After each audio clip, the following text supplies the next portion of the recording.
आपने market structure सीख लिया, आपने लिक्विडिटी सीख ली, आपने सेशंस की लिक्विडिटी सीख ली, लेकिन आपको समझ नहीं आ रहा है कि सेटअप कैसे बनाते हैं या एंट्री कैसे करते हैं। तो आज के वीडियो में मैं आपको सिखाने वाला हूं कंप्लीट 5 स्टेप सेटअप जो आपकी ट्रेडिंग को नेक्स्ट लेवल तक ले जाएगा। आइए इस सेटअप को पॉइंट बाय पॉइंट समझते हैं। तो अगर हम इस कंप्लीट 5 स्टेप सेटअप की बात करें तो सबसे पहले जो यहाँ पर हम स्टेप 1 में सीखने वाले हैं वो है डेली बायस प्लस मार्केट स्ट्रक्चर, क्योंकि ये आपको बताता है कि मार्केट की डायरेक्शन क्या है। अगर आपको उसके बाद लिक्विडिटी इसके साथ ऐड करनी पड़ेगी या बाकी कॉन्सेप्ट्स ऐड करने पड़ेंगे तो वो बहुत ज्यादा इजी बन जाता है। तो डेली बायस की अगर हम बात करें तो इसका मतलब होता है कि मार्केट की ओवरऑल डायरेक्शन किस साइड है। क्या मार्केट अभी अप साइड ही डायरेक्शन में जा रहा है, या मार्केट अभी डाउन साइड ही डायरेक्शन में जा रहा है, या मार्केट अभी एक कंसोलिडेशन में जा रहा है। तो इसको हम सबसे पहले आइडेंटिफाई करते हैं और उसके बाद उसी हिसाब से हम अपने ट्रेड्स को प्लान करते हैं। तो डेली बायस को फाइंड करने के 2 तरीके हमारे पास है।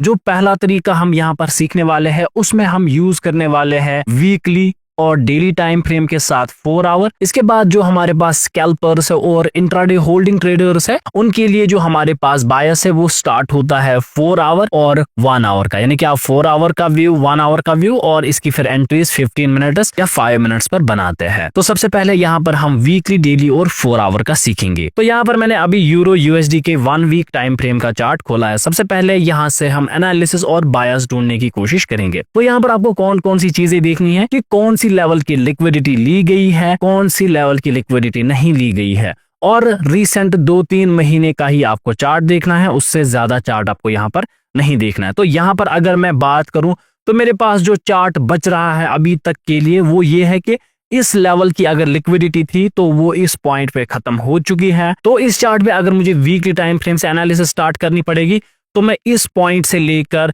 रिसेंट पॉइंट तक इसको एनालाइज करूंगा। तो वीकली टाइम फ्रेम पे अगर मैं देखूं तो अभी मार्केट का जो व्यू है वो कंसोलिडेटिंग यहाँ पर मैं देख रहा हूं, और जो ओवरऑल मार्केट का व्यू है वो यहाँ पर अप ट्रेंडिंग व्यू है। यानी कि जब आप नीचे के टाइम फ्रेम्स पे आएंगे, यानी कि डेली टाइम फ्रेम होगा, आपका 4 आवर का टाइम फ्रेम होगा, तो वहां पर आपको ये सारा चार्ट देखने की कोई भी जरूरत नहीं है। तो अभी मैं आ जाता हूं अब डेली टाइम फ्रेम पे, और अब हम अपना व्यू जो है वो डेली टाइम फ्रेम पे देखते हैं। तो डेली टाइम फ्रेम पे अगर हम देखें तो यहाँ पर हम देख सकते हैं कि मार्केट पहले ऊपर गया है, फिर नीचे आया, फिर मार्केट ऊपर गया, फिर नीचे आया, फिर मार्केट ऊपर गया और यहाँ पर नीचे आया है। यानी कि 1 वीक के कंसोलिडेशन स्ट्रक्चर में हम देख रहे हैं कि यहाँ पर मार्केट पहले हायर हाइज और हायर लोज की क्रिएशन कर रहा है।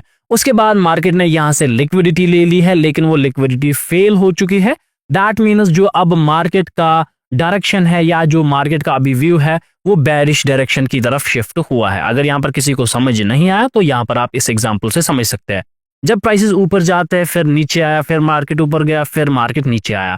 अगर यहाँ पर एक लिक्विडिटी लेवल है और उस लिक्विडिटी लेवल से ब्रेक ऑफ स्ट्रक्चर हो चुका है, फिर अगर मार्केट लिक्विडिटी लेता है, यहाँ पर दोबारा ऊपर जाता है और फिर दोबारा नीचे आता है, यानी कि फेल हो जाती है लिक्विडिटी, तो वहां पर हम कहते हैं कि मार्केट की डायरेक्शन जो है वो शिफ्ट हो चुकी है। दैट मीन्स पहले यहाँ पर जो व्यू था वो बुलिश का व्यू था। अब रिसेंट में हम देख सकते हैं कि जो यहाँ से यहाँ तक का व्यू है वो बेरिश प्रेशर की तरफ शिफ्ट हो चुका है। That means daily time frame से हम कंक्लूड कर रहे हैं कि मार्केट जो है वो अभी बेरिश ट्रेंड की तरफ है। और अगर हम 1 वीक और 1 डे टाइम फ्रेम को आपस में कंबाइन करें तो जो मेरा व्यू बन रहा है वो है साइडवेज टू बेरिश मार्केट, यानी कि ओवरऑल हम यहाँ पर साइडवेज मार्केट में हैं और हमारा जो रिसेंट का व्यू है वो बेरिश साइड का है। दैट मींस मार्केट किसी मेजर लिक्विडिटी को टारगेट करके फिर बड़े साइड का व्यू, यानी कि जो इसका अप ट्रेंडिंग व्यू है वो कंटिन्यू कर सकता है। अब हम लोएस्ट टाइम फ्रेम की एनालिसिस के लिए यहाँ पर 4 आवर के टाइम फ्रेम पे आ जाते हैं। तो यहाँ पर अगर हम यूरो यूएसडी के 4 आवर के टाइम फ्रेम में देखें तो यहाँ पर मार्केट इन लेवल्स की लिक्विडिटी ले गया है और उसके बाद वो लिक्विडिटीज को वो फेल कर चुका है, इसकी भी लिक्विडिटी ले गई है। अब जो रिसेंट का मेरा मार्केट है वो यहाँ से यहाँ तक मुझे देखने की जरूरत नहीं है, क्योंकि इन लेवल्स की लिक्विडिटी ले चुका है मार्केट। अब बस जो लिक्विडिटी लेवल बची है वो हमारी नीचे ये लेवल है, यानी कि इन लेवल्स को मुझे ड्रॉ करने की कोई भी जरूरत नहीं है। अब जो मैं रिसेंट का मार्केट देखूंगा तो यहाँ पर मैं देख सकता हूँ कि ये मूव जो है ये इस लेवल से आया था। दैट मीन्स अब जो मेरा 4 आवर का टाइम फ्रेम है इस पर मैं अगर एनालिसिस करूंगा तो वो बस सिर्फ इतने चार्ट की मैं एनालिसिस करूंगा। तो यहाँ पर मैं और एक बॉक्स बनाता हूं ताकि आपको समझ आ जाए कि हम चार्ट्स की एनालिसिस किस पॉइंट से कहां तक फिर शुरू करते हैं। तो यहाँ से यहाँ तक का मेरा अभी टोटल व्यू बन रहा है। तो इसकी जो आउटर लाइनिंग है उसका कलर मैं थोड़ा चेंज कर देता हूं ताकि आपको याद रहे कि ये 4 आवर के टाइम फ्रेम्स का बॉक्स है। तो अगर हम 4 आवर टाइम फ्रेम की बात करें तो सबसे पहले हमारा जो व्यू है वो बेरिश है, और बेरिश व्यू होने का मतलब होता है कि मार्केट में आपके हाईएस्ट वैलिड है और आपकी जो लिक्विडिटी है वो सिर्फ और सिर्फ अभी हाईएस्ट पे है। दैट मीन्स अभी मुझे रिसेंट के हाईएस्ट मार्क करने की जरूरत है। दैट मीन्स मैं इस हाई को मार्क कर सकता हूं और मैं इस हाई को मार्क करता हूं। अभी हम लिक्विडिटी लेवल्स नहीं देखेंगे, वो हम किसी आगे के स्टेप में देखेंगे। तो मार्केट स्ट्रक्चर के हिसाब से अभी ये मेरा एक पॉइंट है जो मेरे लिए वैलिड है, ये एक पॉइंट है। और अगर मैं यहाँ पर देखूं तो इस लो का ऑलरेडी यहाँ पर ब्रेक ऑफ स्ट्रक्चर हो चुका है, और हमें पता है कि ब्रेक ऑफ स्ट्रक्चर के बाद क्या होता है, जब मार्केट डाउन ट्रेंड में होता है, यानी कि मार्केट नीचे आया फिर ऊपर आया, तो इस लो का ब्रेक ऑफ स्ट्रक्चर कर देता है, फिर से मार्केट ऊपर आता है। दैट मीन्स मार्केट ने यहाँ पर इस लो का ब्रेक ऑफ स्ट्रक्चर किया है, मार्केट का मूव यहाँ तक आया। दैट मीन्स हम अभी एक्सपेक्ट कर सकते हैं कि मार्केट एक पुल बैक दे सकता है। तो पुल बैक आइडेंटिफाई करने के लिए या कहां तक पुल बैक आ सकता है, तो आप रिसेंट स्विंग के टॉप से उसके बॉटम तक यहाँ पर एक फिबोनाची रिट्रेसमेंट लगा सकते हैं।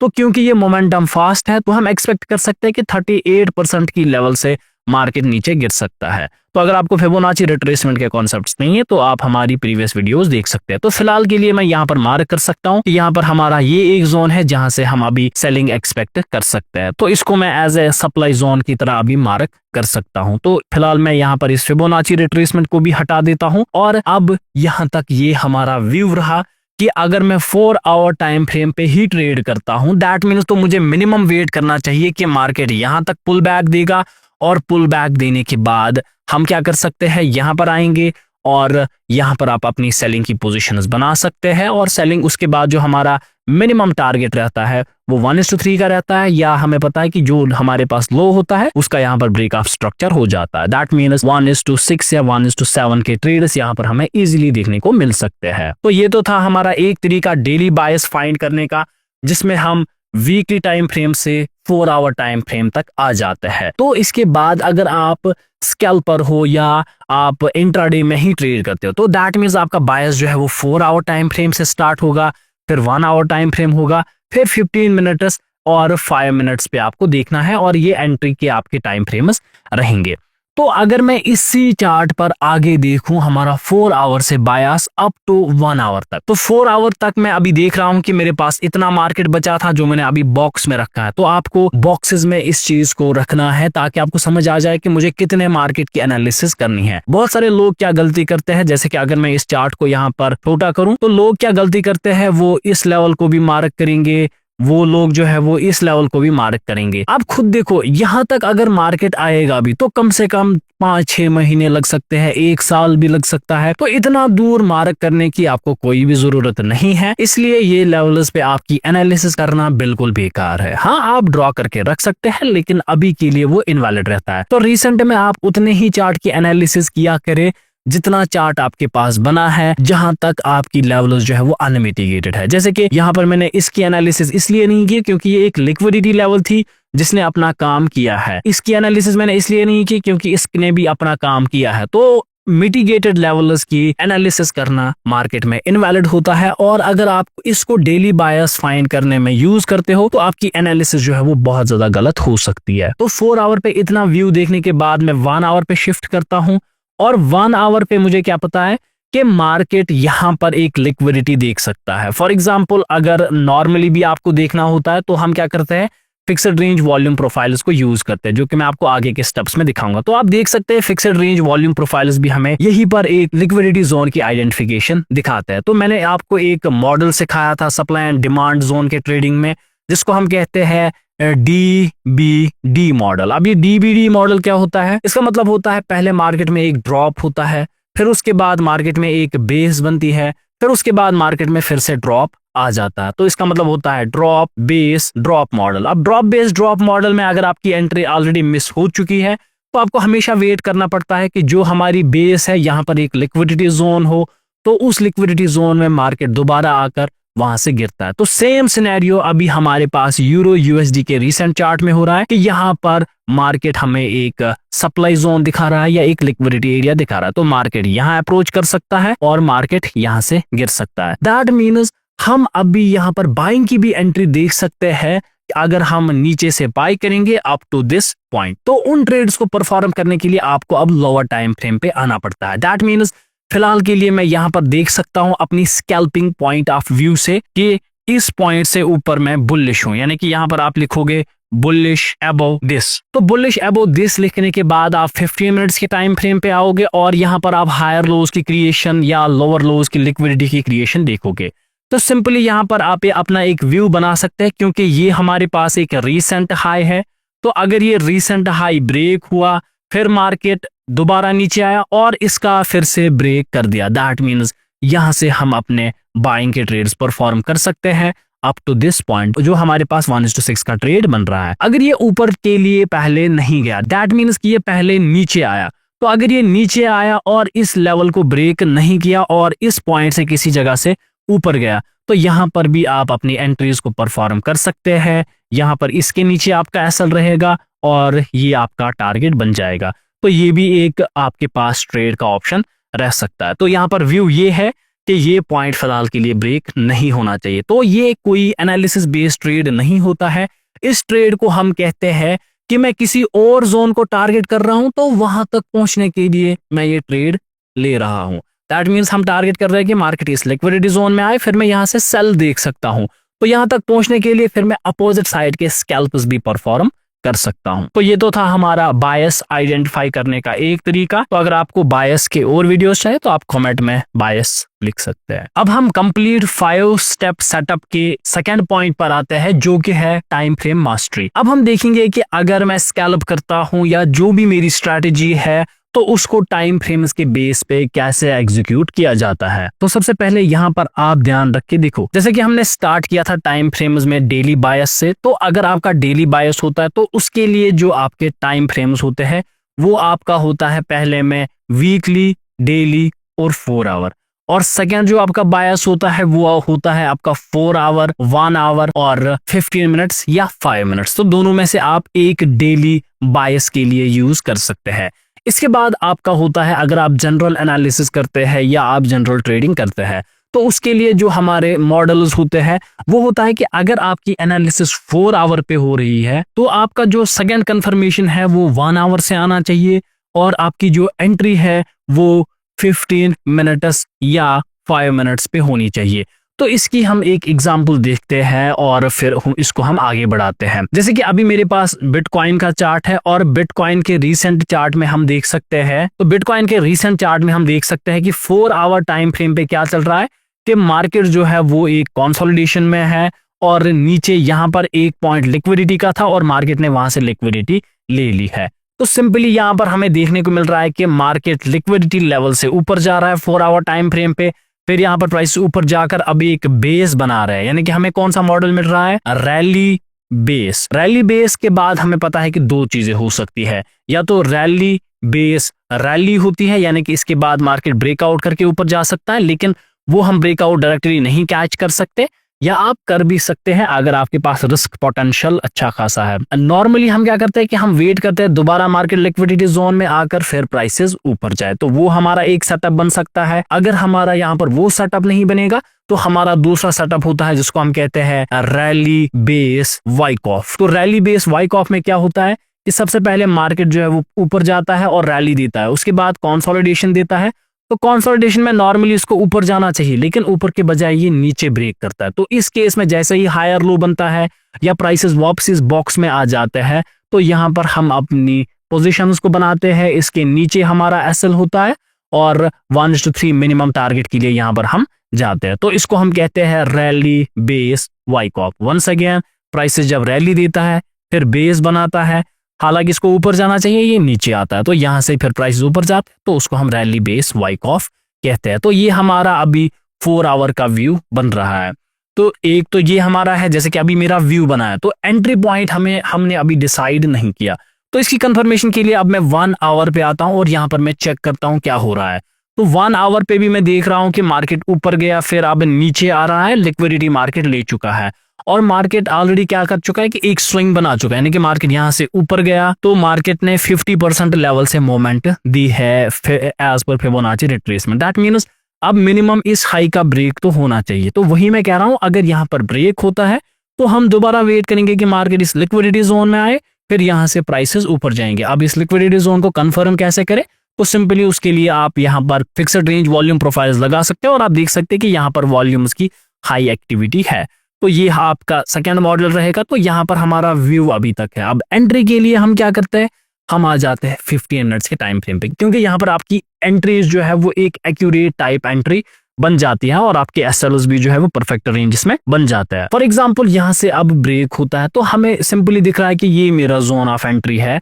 तो इस हिसाब से जब मार्केट परफॉर्म करता है तो सिंपली हमें लगता है कि यहाँ पर ये आना चाहिए, इस बेस के नीचे मेरा एसएल होगा। तो बेटर एंट्री कैसे होती है, तो यहाँ पर मैं एक पॉइंट आपको समझा दूं। फॉर एग्जांपल अगर ये मेरा जोन ऑफ एंट्री है तो हमेशा ऐसा नहीं करना चाहिए कि मार्केट यहाँ पर आएगा मैं एंट्री ले लूंगा। नहीं, मोस्ट ऑफ द टाइम्स क्या होता है कि मार्केट नीचे आता है और इस जोन को ब्रेक करता है, फिर ब्रेक होने के बाद जब ऊपर जाए तब आप मिडल में एंट्री बनाकर फिर आपकी जो एंट्री हिट होती है वो एक सही एंट्री होती है एज कम्पेयर टू आप फॉलिंग नाइफ को पकड़ रहे हैं, यानी कि मार्केट बहुत तेज गिर रहा है और आप लिमिट ऑर्डर से ट्रेड यहाँ पर कर रहे हो, तो वो चीज ना इनवैलिड हो जाती है यहाँ पर। तो इस चीज का भी आप जो है वो ध्यान रख सकते हैं। तो यहाँ पर फॉर एग्जांपल अगर मेरी एंट्री होगी और मिनिमम मेरा 1:3 का रिस्क टू रिवॉर्ड रेशियो होता है, हालांकि यहाँ पर आपको हाई के ब्रेक तक का भी टारगेट देखने को मिल सकता है। तो यहाँ पर जो आपकी एंट्रीज है वो और ज्यादा एनहांस हो जाती है। तो ये था हमारा एक मास्टरी पॉइंट। और दूसरे में आप सिमिलर तरीके से क्या कर सकते हो, आप वीकली टाइम फ्रेम, डेली और 4 आवर का यूज कर सकते हो। फॉर एग्जांपल मैं किसी चार्ट पे आ जाता हूं जैसे कि यूएसडी CHF, इसमें हम क्या करते हैं, मैं वीकली टाइम फ्रेम पे आ जाता हूं। वीकली टाइम फ्रेम पे मैं देख रहा हूं कि प्राइसेस ऊपर जा रहा है कंटिन्यूअसली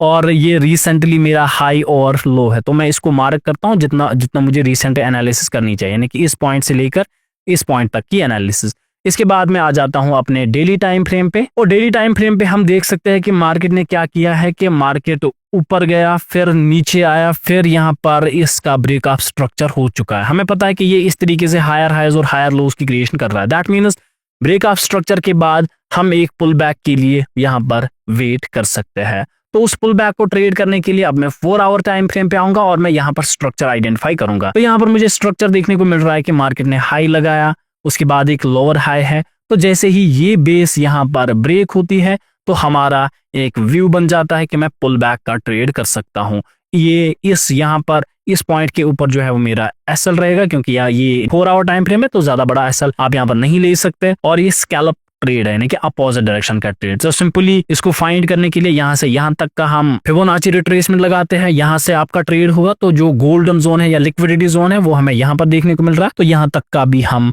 टारगेट देख सकते हैं। और ये टारगेट कितना है, 1:5 की रेशियोज में। तो एक अच्छा रिस्क टू रिवॉर्ड रेशियो है, तो आप इसको इस तरीके से भी परफॉर्म कर सकते हैं, यानी कि वीकली, डेली, 4 आवर। लेकिन यहाँ पर एक चीज आपको याद रखना है कि इसके साथ आपको डेली बायस को कंबाइन करना है। अब हम कंप्लीट 5 स्टेप सेटअप के थर्ड पॉइंट पे आते हैं, जो कि है लिक्विडिटी आइडेंटिफिकेशन एंड कंफर्मेशन। सबसे पहले मैं लिक्विडिटी आपको समझाता हूँ क्या है। नॉर्मल लैंग्वेज में अगर मैं बात करूं तो लिक्विडिटी आप सिंपली समझ सकते हैं कि ये नंबर ऑफ ऑर्डर्स, या सिंपल टर्म्स में कहें कि कितना किसी लेवल पे वॉल्यूम की एग्जीक्यूशन हो सकती है। तो मार्केट में 2 ही चीजें इंपॉर्टेंट है, या तो है प्राइस जिससे आपकी डायरेक्शन डिसाइड होती है, और इसके साथ साथ आपका वॉल्यूम है। यही 2 फैक्टर्स है जो मार्केट में बाकी चीजों को बनाते हैं, जैसे कि RSI है, बॉलिंजर बैंड्स है, आपका कोई भी इंडिकेटर है, वो या तो प्राइस से बनता है या तो वॉल्यूम से बनता है। तो अगर आपको प्राइस और वॉल्यूम की डायरेक्ट कॉम्बिनेशन आती है तो इसको हम प्राइस एक्शन कहते हैं। तो मैं अभी भी कहता हूँ, आज भी कहता हूँ, चाहे ICT हो या SMC हो या और भी कोई कॉन्सेप्ट है, प्राइस प्लस वॉल्यूम की कॉम्बिनेशन जिसे नॉर्मली प्राइस एक्शन कहा जाता है, वो सारे कॉन्सेप्ट से सुप्रीम है। तो मैंने मोस्ट लोगों को देखा है कि वो BOS यानी कि ब्रेकअप स्ट्रक्चर को समझते हैं, लेकिन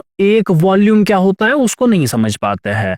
आपको पता होता है कि सिल्वर बुलेट क्या है, लेकिन आपको समझ ही नहीं आता है कि अगर एक शेयर को बाई किया गया और सेम शेयर को सेल भी किया गया तो वॉल्यूम कितना आएगा, आपको ये समझ नहीं आ रहा। दैट मींस आपके बेसिक कॉन्सेप्ट्स बहुत ज्यादा लैग कर रहे हैं, एंड दैट इज वाई कि आप ट्रेडिंग में भी क्यों पीछे हो। तो आपका जो कंप्लीट फोकस होना चाहिए वो तो प्राइस की रीडिंग और वॉल्यूम्स की एग्जीक्यूशन पे होना चाहिए, क्योंकि प्राइस जो है वो डायरेक्शन को बनाता है, उसके मोमेंट्स को डिसाइड करता है, और वॉल्यूम उसको सपोर्ट करता है। तो आइए हम वॉल्यूम्स की आइडेंटिफिकेशन को समझते हैं। तो लिक्विडिटी, जैसे कि आपने normally order blocks, fair value gap, supply and demand zones या और बाकी चीजों से सीखा होगा, तो मैं सिंपली यहाँ पर आपको वॉल्यूम से ही सिखाऊंगा। तो आप दो तरीके से वॉल्यूम यहाँ पर लगा सकते हैं। एक है ट्रेडिंग व्यू के इंडिकेटर सेक्शन में आकर वॉल्यूम्स को लगाना, जो कि आपको नीचे ये रेड एंड ग्रीन कलर के बार्स दिख रहे हैं। तो सबसे पहले मैं आपको इसको अंडरस्टैंड करवाता हूँ। चाहे इसका कलर रेड हो या ग्रीन हो, इससे कुछ भी फर्क नहीं पड़ता है, क्योंकि दोनों जगह ना तो बायर ज्यादा है ना तो सेलर ज्यादा है। वॉल्यूम हमेशा तब बनता है, मैं अगर एक वॉल्यूम की बात करूं, अगर मैं एक एप्पल का सेलर हूं और मैंने एक एप्पल को सेल किया और सामने वाले ने एक एप्पल को बाई किया, तो यहाँ पर मार्केट में आ जाता है एक वॉल्यूम। यानी कि जब एक शेयर का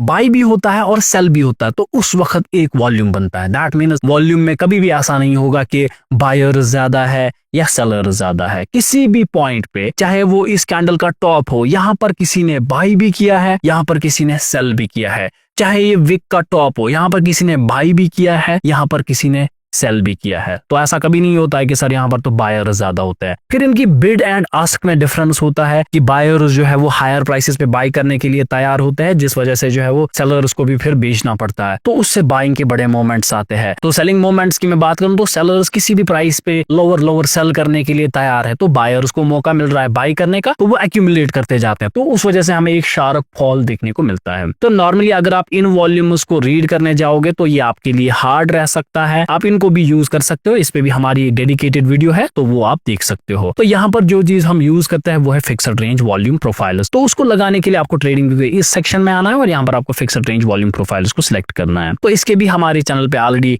3 वीडियोस अवेलेबल है, तो वो 3 पार्ट्स आप देख सकते हैं, तो आपकी वॉल्यूम्स की अंडरस्टैंडिंग हो जाएगी। तो ये आपको दिखाता क्या है कि एक पॉइंट से दूसरे पॉइंट तक किस जगह वॉल्यूम ज्यादा है। फॉर एग्जांपल ये पॉइंट से लेकर यहाँ तक मैंने वॉल्यूम प्रोफाइल्स को मार्क किया, तो ये हमें दिखाता है। फॉर एग्जांपल ये एक प्राइस की रेंज है, तो यहाँ पर कितने वॉल्यूम्स ट्रेड हुए हैं। आपको नंबर के साथ ध्यान नहीं रखना है, सिंपली आप ये देखो इस जोन में वॉल्यूम्स कम ट्रेड हुए, यानी कि ये जोन में बहुत कम वॉल्यूम्स ट्रेड हुए हैं। अब यहाँ पर आप देखो कब आपको पता चलता है कि रीटेस्ट होगा। जैसे कि इसका ब्रेकआउट हो गया, चलो ठीक है, जैसे कि अभी मैंने आपको समझाया, देखो सबसे पहले रैली आई है, फिर उसके बाद यहाँ पर बेस बना, यानी कि रैली बेस। तो मैंने आपको कहा था कि रैली के बाद मार्केट दोबारा यहाँ पर आता है, फिर ऊपर जाता है। तो देखो मार्केट इसी लिक्विडिटी जोन में आया, क्योंकि यहाँ पर इस पूरे जोन में वॉल्यूम्स की एक्यूमुलेशन जो है वो बहुत ज्यादा हाई है, फिर उसके बाद प्राइसेस ऊपर गए हैं। तो अभी यहाँ पर इस टॉप पे लेना सही नहीं है, इसके बजाय यहाँ पर अगर इस वॉल्यूम जोन में आता है, इस डिमांड जोन की तरफ, तो फिर भी एक सही ट्रेड यहाँ पर आपको देखने को मिल सकता है।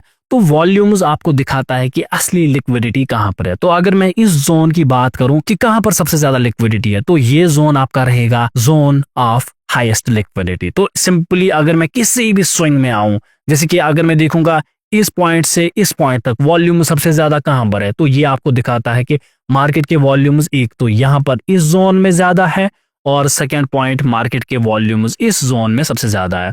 तो आप देख सकते हो कि ये जो बीच में है इसकी रेस्पेक्ट नहीं होती है। मार्केट कंटिन्यूसली यहाँ से फॉल हुआ और इस जोन से लिक्विडिटी लेके फिर मार्केट ने एक बड़ा मोमेंट दिया है।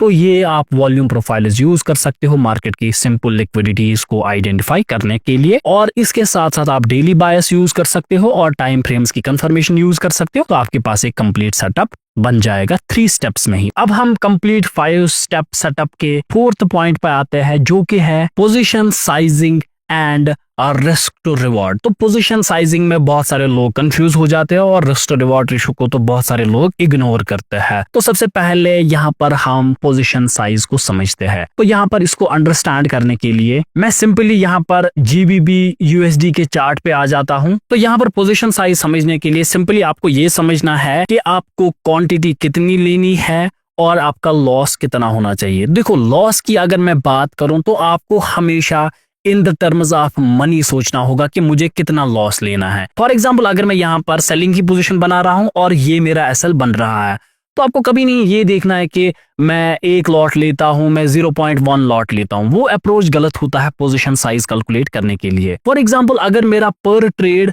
$50 का SL होता है और मैंने यहाँ पर 1 लॉट एग्जीक्यूट किया, तो 1 लॉट एग्जीक्यूट करने के बाद जब मैं SL कैलकुलेट कर रहा हूं तो ये मुझे सिर्फ $25 दिखा रहा है। तो इस केस में आपको 2 लॉट लेने हैं। सिंपल बात है, आपको हमेशा एसएल जो है वो मनी टर्म्स में लेना है। आपका जो पोजीशन साइजिंग होगा वो भी आपके लॉस के हिसाब से कैलकुलेट होता है, तो कभी भी ओवर साइज नहीं करना। फॉर एग्जांपल अगर आपका एसएल बड़ा बन रहा है, फॉर एग्जांपल यहां से यहां तक का आपका एसएल बन रहा है, जो कि आप कहते हो अरे सर यहां पर तो बड़ा एसएल बन रहा है, तो बड़े एसएल का कोई कॉन्सेप्ट ट्रेडिंग में है ही नहीं। सिंपली आपको क्या करना है, नॉर्मली अगर आप एक लॉट से ट्रेड कर रहे हो और ये आपको एसएल दिखा रहा है 200 का, दैट मीन्स आपको यहाँ पर अपनी क्वांटिटी को डिवाइडेड बाय 4 करना है। दैट मीन्स इस केस में जो आपकी क्वांटिटी है वो एक लॉट नहीं होगा, वो सिर्फ 0.25 होना चाहिए। क्यों 0.25 होना चाहिए? क्योंकि आपको अपने लॉस को फिक्स करना है एट द रेट ऑफ $50। तो अगर आप यहाँ पर 0.25 क्वांटिटी लोगे तो आपका लॉस जो है वो 0.25 क्वांटिटीज में ही आपका काम हो जाएगा। दैट मीन्स आपको कभी भी अपना रिस्क नहीं बढ़ाना है, क्योंकि ट्रेडिंग एक रिस्की गेम है, तो आपको अपने रिस्क को मैनेज करना पड़ता है। कभी भी आप रैंडम पोजीशन साइजिंग ले लोगे तो आपके अकाउंट वाइप होने के चांसेस जो है वो हाई रहते हैं, इसलिए यहाँ पर बहुत ज्यादा कॉशियस रहना पड़ता है। तो ये तो था सिंपल यहाँ पर मैथमेटिक्स। या इसी तरीके से अगर आपका यहाँ पर एसएल बन रहा है इतना बड़ा, जो कि नॉर्मली नहीं होगा, तो अगर यहाँ से यहाँ तक का आपका एसएल जो है वो 400 बन रहा है, दैट मीन्स सिंपली आपको इस लॉस को डिवाइडेड बाय 50 करना है, तो आपकी जो क्वांटिटी बचेगी उसको आपको डिवाइडेड बाय 8 करना है। सिंपली आपको उस वक्त क्वांटिटी जो है वो एक लॉट डिवाइडेड बाय 8 उसको करना है। तो सिंपली आपको वहां पर 0.1 या 0.2 का कुछ मिल जाएगा, तो उस क्वांटिटी से आप उस वक्त ट्रेड कर सकते हैं। अलबत्ता कभी भी ये गलती नहीं करना कि आप सेम क्वांटिटी से ट्रेड करोगे और अपने एसएल को आप बड़ा या छोटा करोगे, नहीं करना। एसएल चाहे बड़ा बने या छोटा बने, आपकी पोजीशन साइजिंग जो है वो आपके लॉस अमाउंट पे डिपेंड करेगी। तो रही यहाँ पर रिस्क रिवॉर्ड रेशियो की बात, तो सिंपली मैं यहाँ पर सजेस्ट करूंगा कि मिनिमम आप 1:2 रिस्क रिवॉर्ड रेशियो के साथ ट्रेड किया करें, ताकि अगर आपके 10 में से 5 या 6 ट्रेडर्स भी सही हो जाए, जो कि ट्रेडिंग में पॉसिबल है अगर आप लर्निंग कर सकते हैं, क्योंकि आपके कभी भी 10 आउट ऑफ 10 ट्रेडर्स प्रॉफिट में नहीं जा सकते। किसी भी ट्रेडर की दुनिया में 100% एक्यूरेसी नहीं है। अगर कोई बोलता है कि मेरी एक्यूरेसी 100% है, वो सिंपली झूठ बोल रहा है। तो ऐसा कोई केस ट्रेडिंग में होता ही नहीं है। तो इसलिए आपको सिंपली याद रखना कि मिनिमम 1:2 से ट्रेड करना है या मिनिमम 1:3 रिस्क रिवॉर्ड रेशियो से ट्रेड करना है। इसका मतलब अगर आप $50 का लॉस ले रहे हो, तो जब आप प्रॉफिट बुक करोगे तो मिनिमम 100 का, तो इसका मतलब होता है 1:2। और इसी तरीके से अगर आप 1:3 से करोगे तो मिनिमम आपको $150 का प्रॉफिट करना पड़ेगा। तो ये आपको लॉन्ग टर्म तक मार्केट में सस्टेन करवाएगा और आपको फ्यूचर में प्रॉफिटेबल बनने में बहुत ज्यादा हेल्प करेगा। इसके बाद जो हमारा 5th पॉइंट है उसको हम कहते हैं entry with order block, fair value gaps and supply and demand zones. तो एंट्री करने से पहले आपको इनको आइडेंटिफाई करना सीखना होगा। तो इनको आइडेंटिफाई करने के 2 तरीके हैं। या तो आप ट्रेडिशनल वेज यूज कर सकते हो, जैसे कि हमें पता होगा कि फेयर वैल्यू गैप को आइडेंटिफाई करने के लिए हम 3 कैंडल का सेटअप यूज करते हैं और उनके बीच में गैप देखते हैं। तो वो तरीके जो है वो ओल्ड फैशनड है। या ऑर्डर ब्लॉक को ड्रॉ करने के लिए मोमेंटम कैंडल, उससे पहले वाला कैंडल ड्रॉ करना है, वो भी पुराना तरीका है। और similarly supply and demand zones का तरीका भी पुराना है। तो इनको सिंपली आइडेंटिफाई करने के लिए हम यहाँ पर वॉल्यूम प्रोफाइल्स का ही यूज करेंगे। तो उसके लिए मैं यहाँ पर गोल्ड के चार्ट में आता हूं। तो इनको अब आइडेंटिफाई कैसे करते हैं या किसी भी टाइम फ्रेम पे आइडेंटिफाई करने के लिए आप क्या करते हो, तो यहाँ पर आप देखो। तो नॉर्मली यहाँ पर अगर मुझे इस स्विंग में फेयर वैल्यू गैप्स मार्क करनी होंगी तो मैं मल्टीपल ड्रॉ कर सकता हूँ। जैसे कि यहाँ से यहाँ तक, जैसे कि एक मेरी रहेगी यहाँ से यहाँ तक, एक गैप मेरी रहेगी यहाँ से यहाँ तक की। तो ये सही बात है, मैं इतनी गैप्स को मार्क कर सकता हूँ। लेकिन अगर मैं वॉल्यूम प्रोफाइल्स का यूज करूंगा तो वो मुझे सिंपली दिखा रहा है कि यहाँ पर फेयर वैल्यू गैप बस एक ही जगह है, जो कि छोटी सी फेयर वैल्यू गैप है, वो यहाँ से यहाँ तक है। तो ये फेयर वैल्यू गैप बड़ी है तो इतनी है। तो इतनी छोटी फेयर वैल्यू गैप वर्क नहीं करती, आपको इसका कुछ करना ही नहीं है। तभी आप देखते हो कि ये फेयर वैल्यू गैप ने यहाँ से काम नहीं किया। देखो अगर आप नॉर्मली इसको देखते हैं, यहाँ पर प्राइसेस पहले ऊपर गए हैं, आपने यहाँ पर एंट्री बनाई होती तो यहाँ पर आप ट्रैप हो सकते थे और उसके बाद मार्केट ने सीधे ही यहाँ पर एसएल हिट किया। तो इससे आप यहाँ पर जो है वो नॉर्मल फेयर वैल्यू गैप से बच सकते हो और आपकी ट्रेडिंग जो है वो सही हो सकती है। अब मैं नॉर्मली बात करूं सप्लाई या डिमांड जोन्स की, तो देखो जहां पर वॉल्यूम्स की एक्टिविटी हाई होगी तो वहां से आपके ट्रेड्स बनते हैं। तो जैसे कि मैंने यहाँ पर आपको कहा, इससे पहले प्राइस यहाँ से ऊपर गया तो ऊपर जा सकता है। मैंने आपको कहा था कि ये जोन्स फ्लक्चुएटिव जोन्स होते हैं या हाई वॉल्यूम जोन्स है, तो इनमें से प्राइस बाहर भी जा सकता है, तो ये इशू नहीं होता है। तभी मैंने आपको कहा कि पॉइंट पे आ जाए तब एंट्री नहीं लेनी है, ऊपर से नीचे आएगा तब बेटर है। या अगर नीचे जा रहा है मार्केट तो जाने दो, फिर जब ऊपर आएगा तब आप एंट्री बना लेना, लेकिन लिमिट ऑर्डर पे यहाँ पर ट्रेड करने की जरूरत नहीं है। तो यहाँ पर जैसे ही प्राइस ऊपर गए, नीचे आए, ब्रेक किया, इससे ऊपर आपका स्टॉप लॉस, प्राइस ऊपर गया, नीचे आया, देखो यहाँ पर भी आपका हिट नहीं हुआ, फिर यहाँ पर मार्केट ने यहाँ तक का आपको सिंपली टारगेट दे दिया है। तो इसी तरीके से अगर हम यहाँ पर देखें तो मैं यहाँ से यहाँ तक का fixed range volume profile use कर सकता हूँ। नॉर्मली यहाँ पर अगर आप देखोगे तो नॉर्मली यहाँ पर एक मोमेंटम के कैंडल्स है, तो हम यहाँ से यहाँ तक का डिमांड जोन मार्क करते, जो कि बात आपकी सही है। लेकिन यहाँ पर आप देखोगे कि वॉल्यूम्स की एक्टिविटी तो उतनी खासा नहीं है, क्योंकि आपका जो वैल्यू एरिया है वो यहाँ पर है और वॉल्यूम्स यहाँ पर आपको एक्टिवेट हुए दिख रहे हैं। दैट मींस मार्केट ऊपर गया, इसी लेवल को ब्रेक किया, तो यहाँ से सेल की पॉसिबिलिटी थी। और सिमिलरली यहाँ पर मार्केट ने जो है वो बहुत सारे लोगों को ट्रैप किया होगा, ट्रैप करने के बाद फिर मार्केट ने मूव किया, क्योंकि यहाँ पर वॉल्यूम्स का सपोर्ट था ही नहीं। दैट मींस ये एक्चुअल में एक डिमांड जोन नहीं था। तो यहाँ पर मैं आपको इसमें ज्यादा कंफ्यूज नहीं करूंगा। तो आप सिंपली क्या काम कर सकते हो, इसको सीखने के लिए आप हमारी चैनल में आ सकते हो, आप सर्च में लिख सकते हो PHYZAN और यहाँ पर आपको ये वीडियोस देखने हैं। आपको पहले सबसे पहले वॉल्यूम प्रोफाइल्स का पार्ट 1 देखना है, फिर ये आप कवर करना, फिर ये कवर करना और फिर आप ये हमारा 4th वीडियो कवर करना जो हमने 6 डेज पहले डाला है। तो अगर आपको इनके अलावा और देखना है तो मैं आपको सजेस्ट करूंगा, एक तो आप सप्लाई एंड डिमांड जोन देखें और वाई कॉल देखे, तो ये उनके लिए सजेशन रहेगी जो मार्केट में 2-4 साल से ट्रेड कर रहे हैं। जो अब कंप्लीट बिगिनर्स है उनके लिए मैं कहूंगा कि आप सबसे पहले इस वीडियो को यहाँ पर देखिए जो कि 4 घंटे का है अप्रोक्सीमेटली। अगर आप कुछ ज्यादा ही बिगिनर हो, आपने अभी रिसेंटली स्टार्ट किया है, तो आपके लिए हमारा ये वाला वीडियो है beginner to pro in 3.5 hours, आप ये चेक कर सकते हैं। तो आज की वीडियो के लिए बस इतना था, हम आपसे मिलते हैं नेक्स्ट वीडियो में। साथ में आप हमारी यूट्यूब चैनल की मेंबरशिप को भी ज्वाइन कर सकते हैं। इससे आपको क्या फायदा मिलेगा कि आपको कुछ एक्स्ट्रा वीडियोस यहाँ पर मिलेंगे और उसके साथ साथ आपको वीडियोस की PDF नोट्स भी मिलेंगे। Subscribe for more.